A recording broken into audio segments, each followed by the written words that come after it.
ጀማው አባቱ ሰላም ነው? መንገድ ጠፍቶብህ ነው ማለት ነው? በሰላም ነው? እድሜ ሃይ እንዴት ናችሁ? ደህና እግዚአብሔር ይመስገን። መምህር ይቅርታ ዛሬ ጓደኛችሁ ልዋሳችሁ? አረ የምን መዋስ ነው? ሰጁ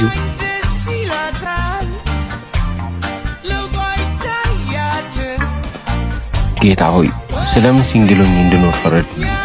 አይዞህ ወንድሜ እኔ ያለሁልህ። ስራ ተገኝቶላል። ነገ ሄደን እናወራቸዋለን።